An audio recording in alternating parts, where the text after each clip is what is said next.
pedir para vocês de novo compartilhar nas suas redes sociais, mostrar para seus colegas, divulgar o nosso canal, ajudar o nosso canal, curtirem a nossa página no Facebook. Temos o Instagram agora que estamos iniciando devagarzinho. E vamos começar com esse vídeo. Bom, o vídeo de hoje fala sobre a história dos videogames, a segunda parte, né? Em 1987, o jogo The Legend of Zelda foi criado e junto com Mario fez muito sucesso. A partir desse ponto em diante, os jogos não tiveram mais aquela questão de pontuação e começaram a ter enredos, começaram a ter histórias, que é o que a gente conhece hoje. Todo jogo tem um início, tem todo aquele desenrolar do herói, da heroína, né? Um meio e um final.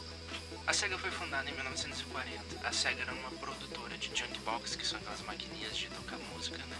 Bem antigos.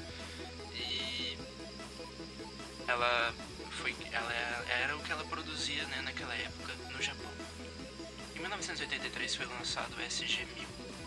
Só que nessa época ocorreu uma crise nesse mercado gamer e esse projeto aí acabou não dando certo, não vingou. Em 1985 foi lançado o Master System. O jogo principal do Master System era o Alex Kidd in the Miracle World, e é um jogo que, pelo que eu pesquisei, foi bem ruim, era bem difícil de ser jogado, era uma porcaria. Em 1988, o 16 bits, né, os processadores com 16 bits, eles já estavam sendo introduzidos há um bom tempo, já estavam pegando um bom corpo, né, nessa indústria gamer, e já era possível começar a criar alguns moldes, algumas coisas em 3D. Nessa época, a empresa NEC Corporation criou o TurboGrafx 16 e foi a primeira empresa a usar essa tecnologia, porém, como ela era desconhecida nesse ramo, também não vingou, não deu certo. Eles cancelaram o projeto. Nessa época também surgiu o Neo Geo e ele tinha até gráficos melhores, jogos assim bem mais surpreendentes até pra época. Porém, os personagens da Nintendo e da SEGA, o Mario, o próprio Sonic, eles roubavam toda a cena, não tinha condições de competir com esses personagens. Eles tinham muita carisma pro público que já conhecia eles naquela época. Falando em Sonic, em 1988, a SEGA lançou o Mega Drive e foi justo aí que surgiu, né, o maior símbolo da SEGA, que é o ouriço que a gente conhece como Sonic.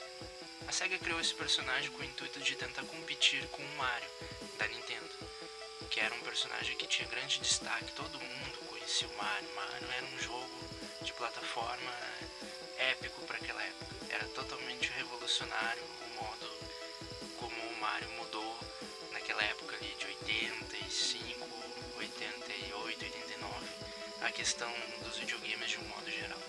A SEGA tinha um não costume, na verdade, de censurar cenas de violência. O Mortal Kombat, por exemplo, na Nintendo o sangue não existia, e na SEGA o sangue jorrava, os bonecos se rasgavam no meio e toda aquela coisa que a gente conhece, né, da série Mortal Kombat. Então a SEGA não tinha esse costume de censurar a violência nos seus jogos. Em 1990, o Super Famicom foi lançado. Quando veio aqui para o ocidente, né, veio a se tornar o que eu conheci e muitos de vocês, ou os pais de vocês, conheceram, e sentimos muita nostalgia daquela época, né? O Super Famicom, quando veio aqui pra cá pro ocidente, se tornou o que a gente conhece como Super Nintendo, onde tinha o Donkey Kong, Super Mario World, né, e outros tantos clássicos que fizeram a gente virar até as 2, 3, 4 horas da madrugada jogando videogame naquela época. E o nosso pai ficava, né, como eu tinha que encaixar na antena, coisa que vocês mais novos não conhecem, né? Não era os plugins. Canal 3. Canal 3, que nem minha esposa tá dizendo aqui, né? Aqueles canal esquisito, canal 3, canal 4. Ia na anteninha ali, gente. Vocês não conhecem esse tipo de coisa. Isso pra vocês é Arca de Noé, um negócio. E tinha que ir ali, e aí o pai queria ver TV e a gente queria ficar jogando até as 4 horas da manhã o videogame. Então dava problema, né? Hoje tem várias saídas, tem áudio composto, essas coisas que vocês conhecem. Mas naquela época ia numa anteninha, uma pecinha que tinha que encaixar na antena. Novamente a Nintendo investiu pesado, como eu acabei de dizer, nesses jogos. O Super Mario foi um investimento, né, muito bem feito. A fita já vinha junto com o videogame. Era a melhor fita para Super Nintendo. Eu não joguei muitos jogos, mas como a gente alugava na locadora, coisa que vocês mais novos não conhecem também, e a gente trocava, emprestava com um colega, né? Era o jogo que tinha os melhores cenários e tudo, até porque era a própria Nintendo que fazia, então não tinha como competir, né? O Mario vendeu mais ou menos 20 milhões de cópias. O Donkey Kong também mais ou menos nessa base, 20, 22 milhões de cópias. O Legend of Zelda, o Link to Past, também vendeu 5, 6, 7 milhões de cópias. Na época eram fitas, tá? Não eram jogos de CD também. Era muita coisa, realmente é muita coisa. 7, 8 milhões de cópias. Tinha que soprar, exatamente. Né? Tinha que soprar, passar borracha, né? Virar o videogame de cabeça para baixo. Enfim, várias coisas que se você perguntar pro seu pai ou até pra sua mãe, se a sua mãe for gamer, né? Enfim, alguém mais velho que você que, né, teve essa época de ouro aí, você vai ver que eram várias loucuras, várias gambiarra louca ali pra poder, né, fazer um negócio jogar, mas a gente queria porque queria fazer um negócio pegar. Se a gente for comparar a Nintendo e a Sega, quando a Sega também lançou o Saturn, a Nintendo realmente comandou esse mundo gamer por muito tempo, gente. Eles eram realmente os caras, manjavam dos Paranauê, eles comandaram isso aí por muito tempo e só foram perder mercado agora. Mas naquela época realmente era Nintendo e Nintendo, né? A Sega era, digamos, né, naquela briga de segunda concorrência, mas quem mandava mesmo era a Nintendo, não tinha como. A Nintendo era muito boa, né, no que ela fazia. Pra você que não sabe, já existiu algum videogame portátil muito antes até do Game Boy. Em 1979, uma companhia chamada Bradley, ela viu o potencial do Atari, ela viu o potencial dos videogames daquela época que estavam, né, dando aquele boom, né, no mercado, e ela decidiu criar o Microvision. E esse foi o primeiro videogame portátil da história. Os problemas. Vamos começar. Primeiro, os jogos eram trocáveis igual o Atari, né, 2600. Beleza, você podia trocar o jogo.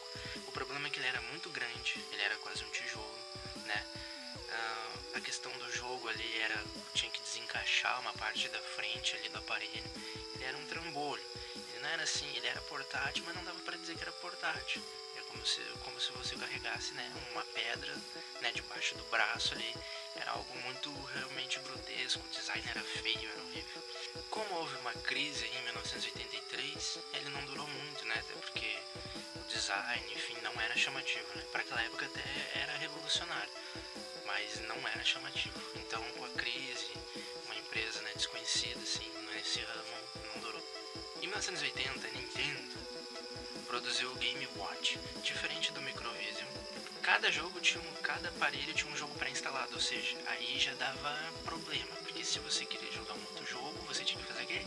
Isso mesmo, você tinha que ir lá na loja, comprar um outro videogame, né, um outro Game Watch, né, e, né, era o que você tinha que fazer, né? Ou seja, era pra ganhar dinheiro mesmo, né?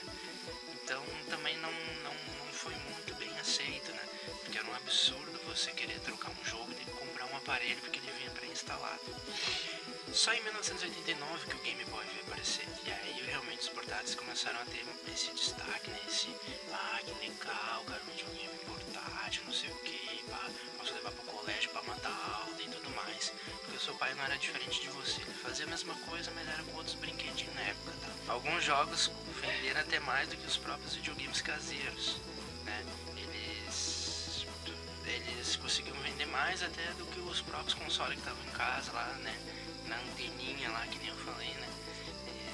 E só esperando você chegar do colégio para poder cortar o barato do seu pai, né? Alguns jogos como Tetris, Pokémon Red and Blue, né? Legend of Zelda, Link's Awakening, né? Esses foram alguns jogos que realmente fizeram o Game Boy, né, bom, explodir, realmente trouxeram destaque para esse dispositivo que a Nintendo tinha criado para esse videogame.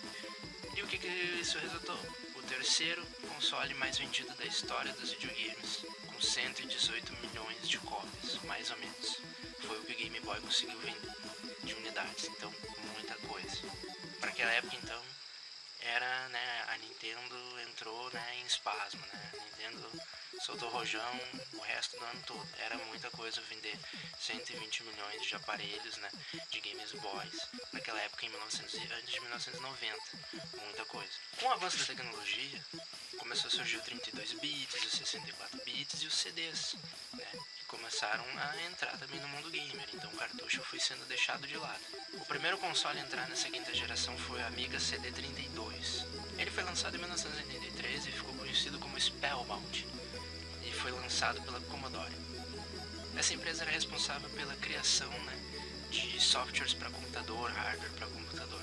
Era o que a Commodore fazia na época. Só que em 1994, como ela não conseguiu atender a demanda, ela acabou declarando falência, Infelizmente, o Amiga 32 bailou.